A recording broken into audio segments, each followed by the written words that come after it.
자, 여러분들 시작해 봅시다.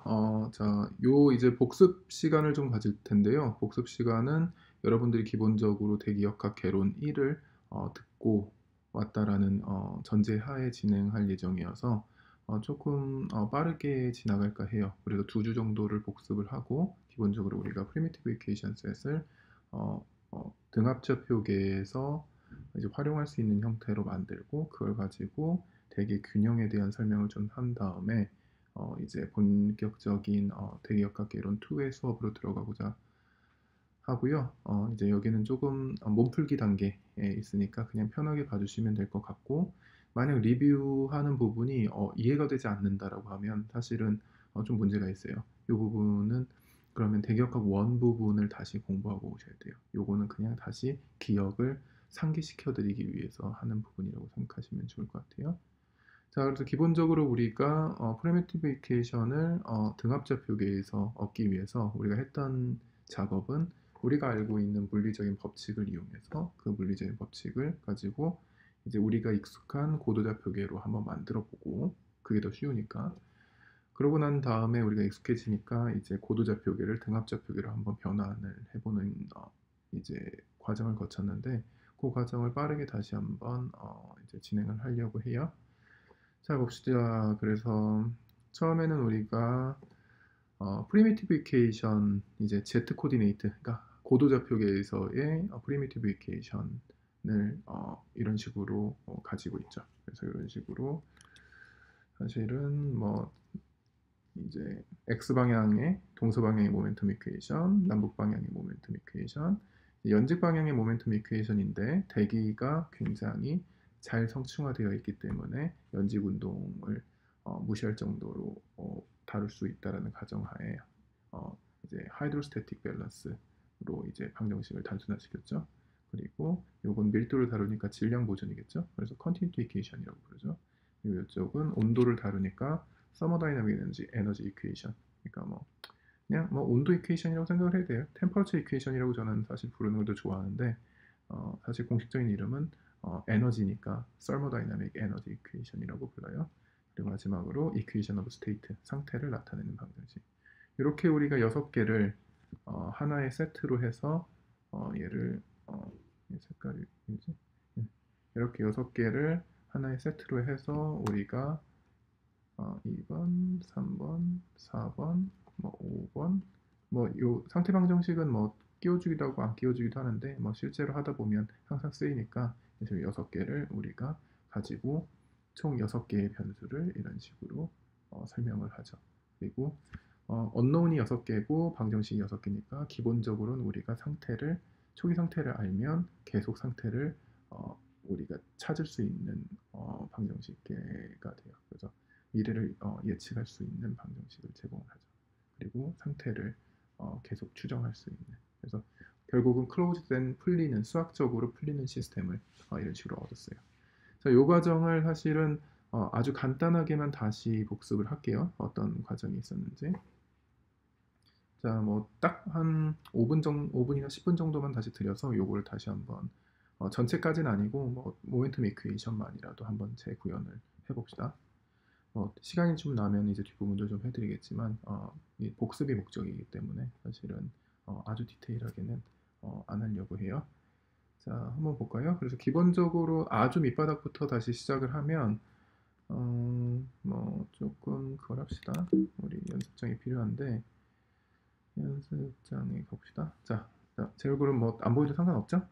자, 연습장에서 보면 자, 우리가 기본적으로 생각하는 기본 아이디어는 운동 방정식부터 생각을 해봅시다. 제일 중요하니까. 운동 방정식은 기본적으로 F 이퀄 MA에서 우리는 도출을 한다 그랬어요. 그렇죠? 근데 뭐 이제 F도 벡터 형태일 거고 A도 X, Y, Z 세 방향에 있으니까 벡터 형태일 수 있겠죠.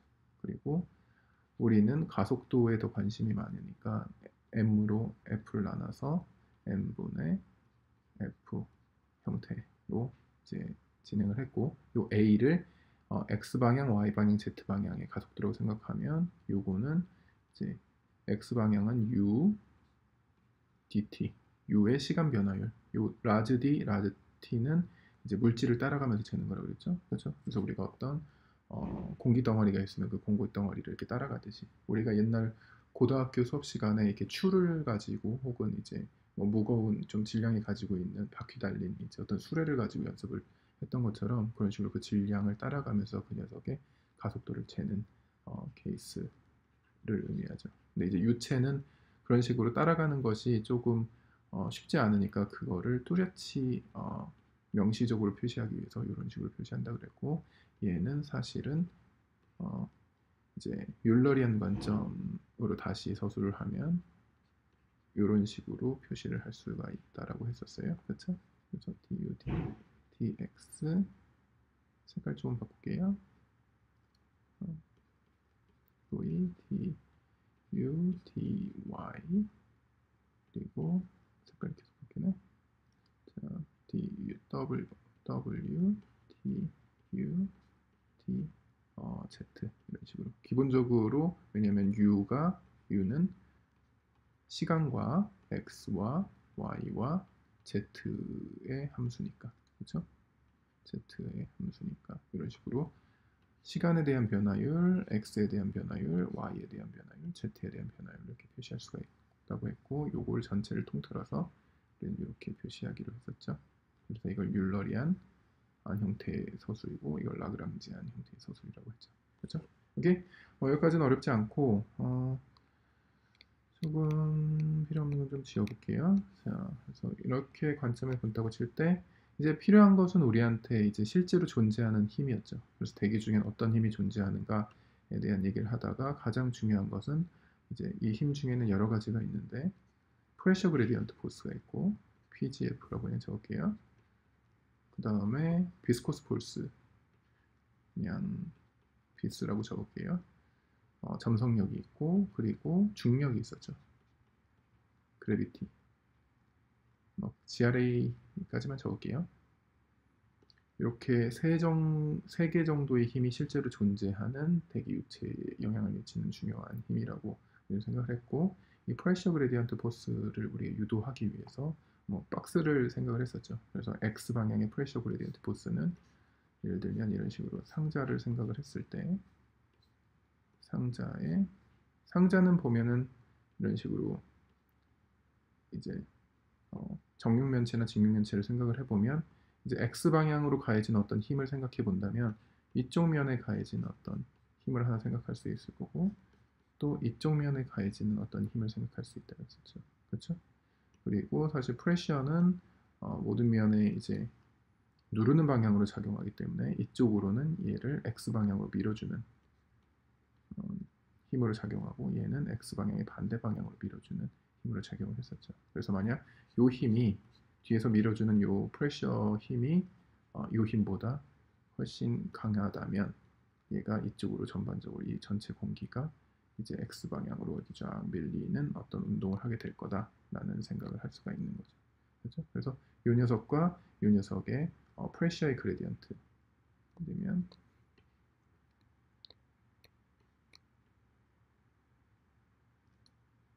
프레셔의 그레디언트 그리고 사실은 이쪽 힘에 밀어주는 것이 더 중요하니까 사실은 프레셔 그레디언트에 반대되는 방향으로 그래서 이쪽이 하이 프레셔고 이쪽이 로우 프레셔하면 프레셔 그레디언트는 이쪽이죠. 그렇죠? 그 반대되는 방향으로 실제 힘을 받게 된다. 그래서 이게 프레셔 그레디언트 포스의 기본이고 이거를 질량으로 나눠줬기 때문에 질량에 들어있는 밀도가 들어오게 돼서 결국 프레셔 그레디언트 포스는 GF는 마이너스 로분의 1 dp dx 뭐 이런 식으로 x 방향에 대해서는 이런 식으로 표시할 수가 있었죠. 물론 수학적으로 요거 이제 상자를 가지고 이제 여기 있는 밀도랑 부피랑 뭐 들어있던 것들은 다 1학기 수업에서 맞춰드렸어요. 여기서까지 그런 것까지는 하진 않을게요. 그래서 형태는 이런 형태를 가지게 되고 이건 x 방향, 이제 y 방향으로는 또 이런 쪽으로 가질 거고 그래서 y 방향으로는 동일하게 이런 식으로 dp, dy로 이제 영향을 줄 거고 z 방향으로 미안해요. 이 z 방향이네요. y 방향 있죠. z 방향으로는 이제 로분의 1 dp dz 뭐 이런 식으로 힘을 가지게 될 거다. 그래서 프레셔 그레디언트 포스를 벡터 형태로 다시 쓰게 되면 마이너스 로분의 1은 그대로 붙어 있고 그레디언트 P다. 이렇게 표시를 할 수가 있었죠. 그렇죠? 요건 그레디언트 오퍼레이터 기억나죠? 이제 이거는 그레디언트 오퍼레이터 정도는 이제 기본적으로 알아야 돼요. I dx 플러스 j dy 플러스 k dz 형태였죠. 그래서 요거는 x 방향의 단위 벡터, y 방향의 단위 벡터, z 방향의 단위 벡터예요. 그래서 여기다 p를 매기게 되면 p가 그냥 이런 식으로 들어오는 것과 같았죠. 그렇죠? 그래서 이런 식으로 벡터 형태로 한 큐에 표시를 할 수가 있다 라고 얘기를 했었어요. 그렇죠? 자, 이런 것들 뭐 그랬고, 그래서 뭐 예를 들면 프레셔 그레디언트 포스를 뭐 여기다 적어주면 마이너스 로분의 1 그레디언트 P 뭐 이런 식으로 적을 수가 있었고, 그렇죠? 그리고 여기에 이제 비스코스 폴스는 예를 들면 여기서도 뭐 이런 게 있었죠. 뭐 화면이 좀 필요할 것 같은데 비스커스 폴스의 중요한 점은 이런 거였죠. 뭐 공기도 어떻게 보면은 여러 층이 있는 어떤 것이 이제 물질이라고 생각할 수가 있고 여기 있는 어떤 가상의 공기 덩어리가 있고 그 위에 또 공기 덩어리가 있고 그 아래에 공기 덩어리가 있으면 아래에 있는 공기 덩어리가 막 빠르게 흘러가거나 위에 있는 공기 덩어리가 빠르게 흘러가면 얘를 아래에 있는 녀석을 이렇게 끌고 갈 수가 있겠죠. 그렇죠? 그래서 얘가 끌고 가는 힘과 얘가 또 밑에 있는 녀석이 얘를 끌고 가는 힘의 차이가 이제 얘한테 모멘텀으로 쌓일 수 있다라는 컨셉이죠. 그래서 예를 들면 뭐 이런 게 가장 좋은 예인데 이런 밑에가 있고 위에 2번이라고 쓰여진 책이 있고 3번이라고 쓰여진 책이 있죠. 근데 이게 다른 공기 덩어리라고 생각하면 2번이 막 이런 식으로 지나가면 하기 시작하면 3번을 이런 식으로 끌고 가죠. 3번이 살짝 움직이죠. 그렇죠? 다시 보여줄까요? 이런 식으로 2번이 이렇게 움직이면 3번을 살짝 이동시키죠. 그렇죠? 이런 식으로 잘 안 되지만 이런 식으로 이동이 이루어지고 이런 식으로 이제 층이 밀리는 형태로도 힘을 전달할 수 있다. 그래서 기본적으로 노멀한 포스는 아니에요. 왜냐면 비스커스 포스는 뭐랄까 이렇게 여러 개의 층이 존재한다면 이제 이런 식으로 층이 존재한다면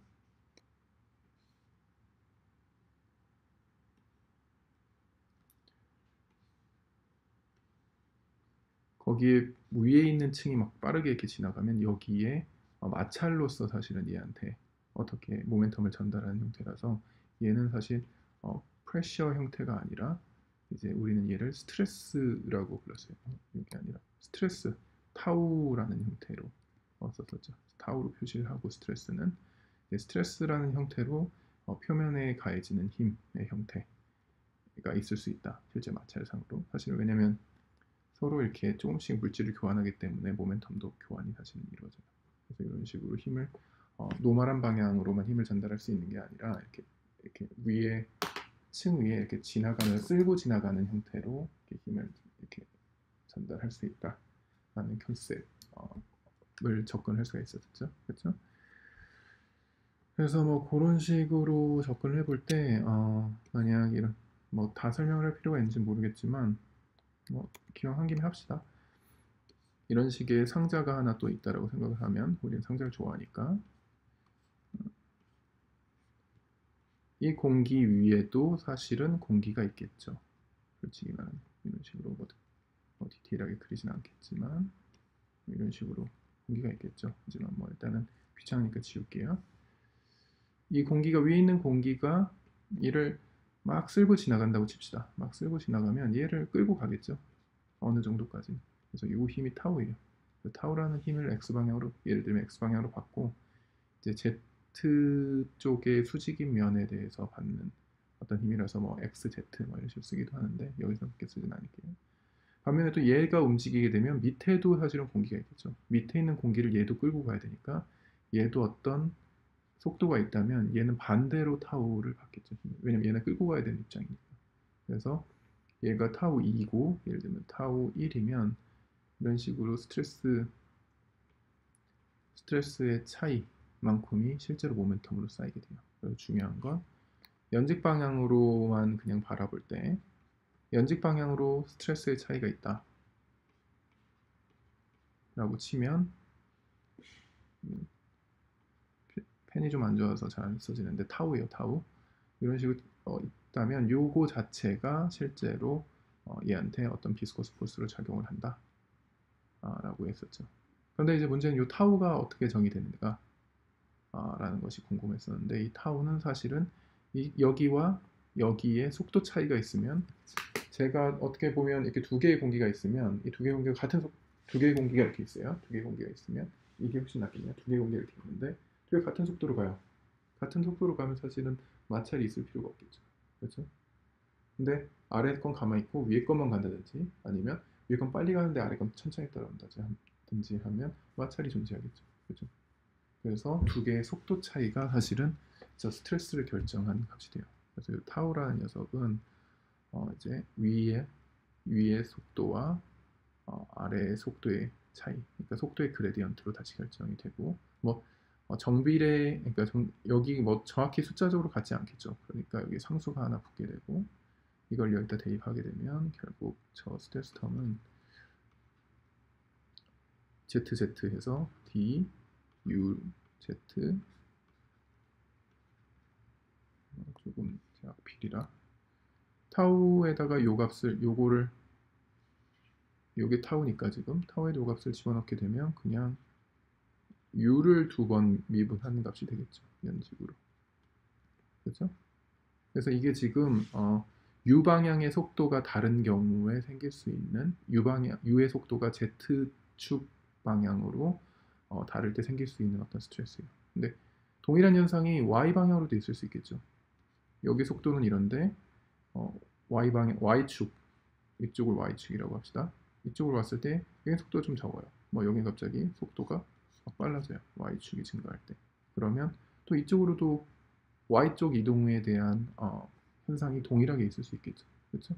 그래서 결국은 Z 방향으로 속도의 차이가 있으면 U의 속도의 차이가 있으면 이런 식으로 비스코스 포스가 작용하듯이 동일하게 Y 방향에 대해서도 작용을 하겠죠. 그래서 이런 식으로 동일하게 유도를 해보면 Y의 두 번 미분으로 그 힘이 표시될 거예요. 그리고 마지막으로 성격이 살짝 다르긴 하지만 뭐 근본적으로 비슷한 X 방향으로도 차이가 있으면 서로 견인하는 힘이 존재하겠죠. 그래서 얘도 유도를 해보면 dx 제곱 이렇게 동일하게 유도가 돼요. 그래서 이런 식으로 우리는 비스코스 포스를 설명을 할 수가 있어요. 그래서 얘는 우리가 뭐라고 하죠? x로 두 번 미분, y로 두 번 미분, z로 두 번 미분. 그레디언트 오퍼레이터에다가 그레디언트 오퍼레이터를 닷 프로덕트 한 거랑 똑같죠. 얘를 우리는 라플라시안 u. 그래서 u 속도에 대해서는 뮤 뉴, 이거는 상수고 라플라시안 u 이렇게 표시할 수가 있죠. 그리고 v에 대해서는 v고 w에 대해서는 w로 표시할 수 있겠죠. 그래서 이 비스코스 포스는 사실은 이런 식으로 그대로 벡터 형태로 이렇게 들어갈 수가 있겠죠. 그리고 마지막으로 중력 있는데, 중력은 G, K. 왜냐하면 그 중력은 땅바닥으로 꽂히는 방향으로 작용하니까 이런 식으로 GK라고 표시할 수가 있습니다. 그래서 이 파트가 실제로 존재하는 힘에 대한 파트고, 그리고 우리는 가속도를 이제 이런 식으로 다시 쓸 수가 있겠죠. 자, 그래서 우리가 F equal ma에서부터 시작을 해서 방정식을 우리가 아는 힘만 다 찾아도 이런 식의 방정식을 얻을 수 있게 돼요. 그래서 PGF, 프레셔 그레디언트 포스, 그리고 이거는 비스코스 포스, 그리고 이건 중력, 그래비티. 그래서 3개 정도의 힘이 실제로 존재하는 힘이죠. 그렇죠? 자, 뭐 여기까지가 1차적으로 이제 방정식, 우리가 알고 있는 운동 방정식의 형태이고, 근데 이제 문제는 이제 지구가 관성좌표계가 아니라는 데 있어요. 지금 이 방정식은 F equal ma가 깔끔하게 만족을 하는 것은 관성좌표계였었죠. 그렇죠? 하지만 우리는 비관성 좌표계에 살고 있고 지구는 이제 동그랗고 돌고 있어요. 빙글빙글빙글. 그래서 그 비관성 좌표계의 특성을 조금만 살펴봐야 되는 상황이 됐죠. 요점은 뭐냐? 지구가 뭐 한 반구만 그릴게요. 지구가 이렇게 있고 지구는 이런 식으로 이게 북극점이라고 생각하면 이런 식으로 돌고 있어요. 하루에 한 바퀴 정도를 돌죠. 한 바퀴보다 살짝 더 돌아요. 사실은 그 항성식 때문에. 왜냐면 365일 정도 동안에 366바퀴를 돌아야 되기 때문에 이제 하루에 한 바퀴보다 조금 더 도는데 뭐 하루에 한 바퀴라고 생각해도 상관없어요. 이 도는 속도를 우리는 간단히 도는 각 속도를 오메가라고 표시를 합시다. 뭐 조금 옮겨 놓을까요? 이게 더 낫죠? 자, 이 도는 각 속도를 우리는 오메가라고 표시를 할게요. 그래서 오메가를 뭐 사실은 도는 축의 방향까지도 우리가 존중을 해준다면 사실은 이 각 속도는 벡터 형태로 표시를 해야만 되겠죠. 그렇죠? 그래서 오메가라고 표시를 보통 하죠. 책에서. 그래서 이런 식으로 지구가 돌고 있을 때 그러면 이 안에 있는 어떤 R이라는 임의의 벡터 혹은 심지어는 뭐 일반화시켜서 어떤 임의의 벡터 A라는 임의의 벡터가 존재한다고 칩시다. 이 임의의 벡터 A가 존재한다고 할 때 이 A라는 벡터가 도대체 어떤 일이 벌어지는가? 무슨 얘기냐? A라는 벡터의 시간 변화율을 관성좌표계에서 이제 예를 들어서 지구 밖에서 우리가 UFO를 타고 이렇게 보고 있다고 칩시다. UFO를 타고 이렇게 여기에서 보고 있어요. 지금 UFO를 타고 우주에서 보고 있다면 우리가 가진 좌표계는 관성좌표계죠. 그렇죠? 우리는 우주에서 그냥 멈춰서 보고 있는 거니까. 물론 우주가 팽창하기 때문에 또 좀 어렵긴 하지만 뭐 그런 거는 이제 현대물리 시간에 넘기고 우리는 고전물리를 하고 있으니까. 자, 우리가 멈춰있는 어떤 좌표계에서 지구에 빙글빙글 돌고 있는 어떤 시스템 A라는 녀석을 본다면 얘의 관점에서 A의 시간 변화율 A는 이 어떻게 보일 것인가에 대한 질문입니다. 자, 지구상에서 A라는 벡터가 있다고 칠 때 지구상에서 A라는 벡터가 변하지 않아요. 사실은. 근데 뭐 지구상에서 A라는 벡터의 변화율까지도 측정을 한다고 칩시다. 뭐 요거를 R이라고 붙일게요. 지구상에서의 코디네이터를 상대좌표의 렐러티브 코디네이트라고 생각을 하고 렐러티브 코디네이트에서의 그러면은 A라는 벡터의 변화율은 우리가 절대좌표계에서 본 변화율과 동일한가? 라고 생각해 봅시다. 그냥 개념적으로만 생각을 해도 아니겠죠. 그렇죠? 왜냐면 네, 제가 이제 지구상에서 이 벡터를 이걸 벡터라고 합시다. 앞에 이렇게 화살표도 있으니까 뭐 가만히 보고 있으면 멈춰 있어요. 제가 볼 때는. 근데 우리가 외계에서 지구 밖에서 얘를 바라보고 있어도 얘가 과연 멈춰 있을까? 아니겠죠. 왜냐면 지구는 도니까. 얘가 지구가 도는 만큼 움직이겠죠. 그래서 그만큼이 사실은 수학적으로 오메가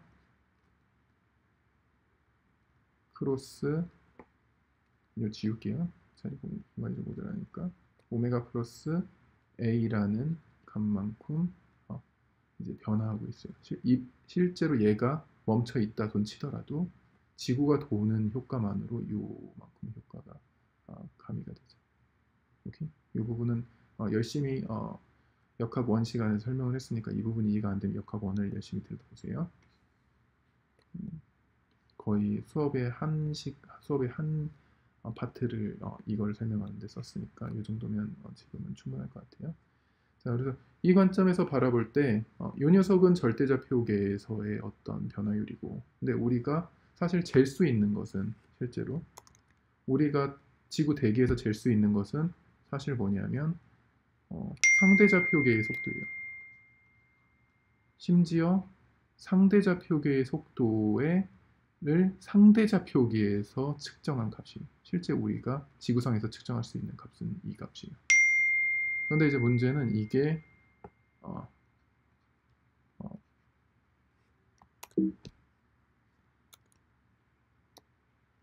이게 이것과 같을 거냐는 거죠. 물론 아니겠죠. 그래서 여기다가 집어넣으려면 요거여야 되는데 실제 우리가 측정할 수 있는 값은 이거예요. 그렇죠? 그래서 사실 우리가 해줘야 될 것은 수학적으로 이런 관계식이 있기 때문에 요것과 요거의 지금 관계식이 있잖아요. 그렇죠? 요걸 가지고 요거를 이걸로 표시할 수 있는 방법을 찾으면 돼요. 그렇죠? 그 과정을 했었었죠. 그래서 그 과정을 해보면 일단은 UR부터 먼저 찾아봅시다.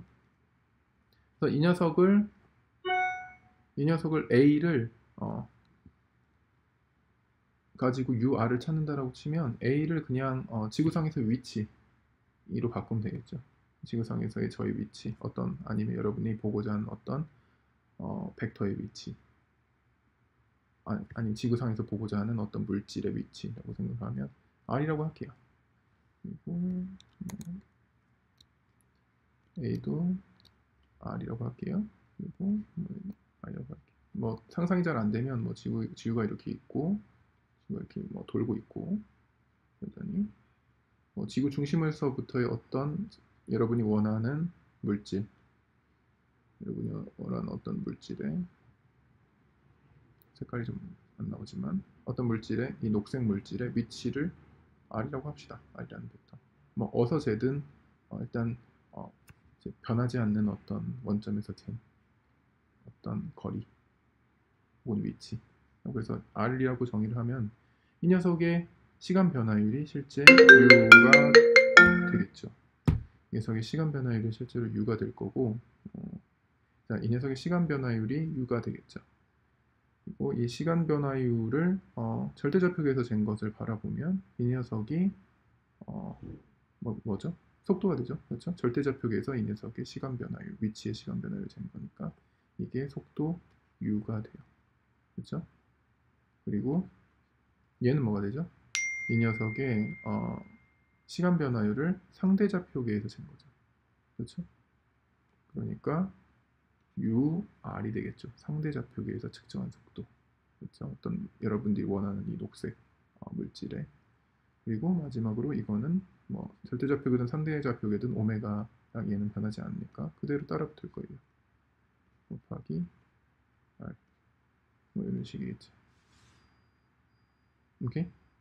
자, 뭐 똑같은 걸 한번 더 해봅시다. 똑같은 걸 한번 더 해보면 이번에는 요거 대신에 우리가 공적으로 구해야 되는 건 U니까 U를 R 대신 U를 넣어봅시다. 어떤 벡터든 사실 적용이 되니까 여기 U가 들어갔다고 칩시다. U 뭐 U가 들어갔다고 쳐요. 오케이. 자, 그러면 이제 공적으로 이제 이 녀석은 어떻게 표시되는지를 우리가 알 수 있겠죠. 그런데 문제는 여기에 우리가 구할 수 없는 U 값이 있죠. 그렇죠? UR은 아는데 우리 좌표계에서 지구 좌표계에서 구하면 되니까 U 값은 모르죠. 실제로 구할 수가 없죠. 왜냐하면 지구 밖에다 UFO를 띄워서 그 어떤 우리가 원하는 물질의 속도를 측정해야 되니까 뭐 구할 수는 있지만 천문학적인 돈이 들어가 있죠. 그럴 필요는 없고 실제로 UR하고 UR에다 요 컴포넌트를 더해주면 그게 U가 돼요. 그래서 요 UR로 표시할 수가 있어요. 그렇죠? 그걸 다시 생각해 보면 U는 UR 플러스 오메가 곱하기 R이구나 라는 걸 알게 되죠. 그렇죠? 그래서 요거는 공간이 없으니까 좀 지울게요. 머릿속에 넣어두세요. 자, 머릿속에 넣을 시간을 드렸어요. 자, 그래서 U에다 그 값을 넣어보면 얘가 도대체 어떻게 표시되는가를 다시 생각해 볼 수가 있죠. 그래서 DR은 여기에 UR 플러스 오메가 크로스 R이 들어가면 되고, 그쵸? DT가 되고, 그 다음에 여기 넘어갈게요. 오메가 크로스 U는 또 UR, 여기 벡터도 들어가겠죠? UR 플러스 오메가 플러스 R 이렇게 표시가 돼요. 그렇죠? 뭐 좀 복잡하긴 하지만 우리가 알고 있는 녀석들로 이제 다 표현이 가능해요. 왜냐면 DR, UR 전부 다 우리가 구할 수 있는 것들이고 오메가 우리 지구 각속도 알고 있고 R 위치 벡터 여러분들이 원하는 어떤 물질의 위치 벡터는 당연히 여러분들이 알고 있어야겠죠. 그렇죠? 그래서 요거를 결국은 분해를 하면 요 값을 알 수가 있게 돼요. 뭐 복잡 다단하긴 하지만. 자, 요거를 잠깐만 해봅시다. 사실 생각보다 그렇게 어렵지 않아요. 자, 봅시다. 여기까지만 하고 잠깐 쉴게요. 자, 공간이 좀 부족하긴 하지만 dr ur dt 이렇게 되고, 요거 좀 위치 조금만 옮길게요. 공간이 좀 모자라니까 위로 좀만 옮길게요. 이렇게 옮기고, 그쵸? 요거 했고, 이제 요거 하면 되겠죠. 근데 지구의 각속도는 변하지 않죠. 그렇죠? 그 축의 위치도 변하지 않고, 우주선에서 바라볼 때도 이렇게, 심지어는 공전할 때도 이렇게 돌잖아요. 그렇죠? 이렇게 돌면은 사실은 위치만 변할 뿐 방향과 크기가 하나도 변하지 않으니까 얘의 시간 변화율은 0이죠. 그래서 중요한 건 얘의 시간 변화일 뿐이에요. 그래서 dr, 그러니까 dr, r, dt는 뭐죠? 요 녀석의 시간 변화율을 상대 좌표계에서 재는 거니까 상대 속도겠죠. 그렇죠? 그래서 여기에서 오메가는 상수니까 그냥 나오고 플러스 u r을 얻게 되죠. 그렇죠? 자, 수업을 끝내려고 화면이 멈췄는데 뭐 빨리 끝내드릴게요. 자, 그래서 요거 다시 또 풀면 되겠죠? 오메가 곱하기 r이죠. 그렇죠? 오메가 곱하기 ur. 사실 얘랑 똑같아요. 그래서 사실은 굳이 쓸 필요 없이 그게 두 개예요. 오케이? 그리고 마지막으로 오메가 r. 요거 조금 뭐 나중에 계산하기 귀찮은데 한 번씩 다들 대기역학 원에서 해보셨을 거예요. 하라고 제가 부탁드렸으니까. 자, 이런 식으로 우리는 결론을 얻게 돼요. 자, 그래서 결국은 요점은 중요한 건 뭐냐면 절대좌표계에서 잰 요 가속도, 어떤 우리가 원하는 물질의 가속도를 우리가 상대좌표계에서 잰 가속도를 와 동일하진 않지만 우리가 알고 있는 정보를 다 조합하면 그 녀석을 이런 식으로 표시를 할 수가 있게 된다 라는 것이 결론이에요. 자, 무슨 얘기냐,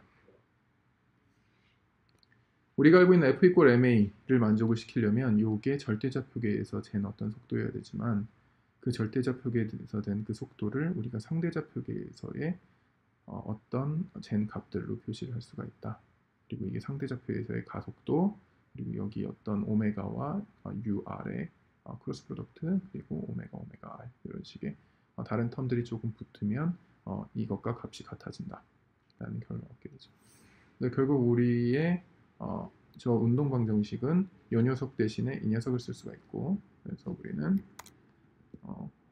d r u r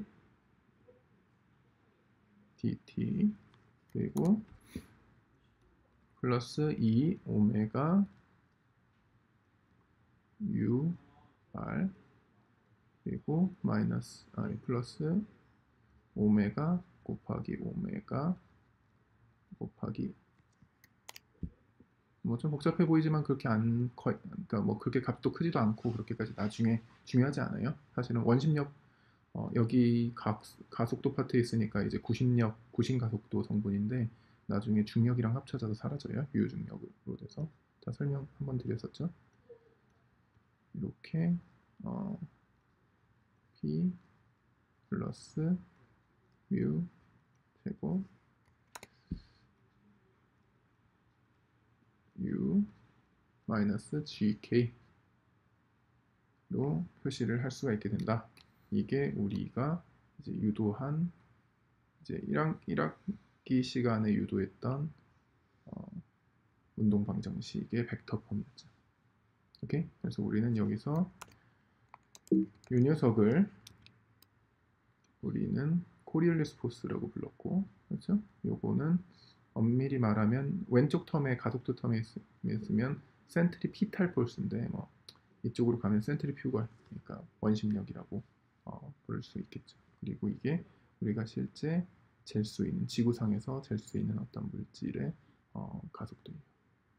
오케이? 그리고 얘네들은 PGF, 실제로 존재하는 힘들, 그리고 이거는 비스코스 폴스, 그리고 얘는 그레이트, 중요해요. 요게 우리 운동 방지 원칙의 벡터 폼이에요. 여기까지만 하고 1차적으로 한 번만 쉴게요.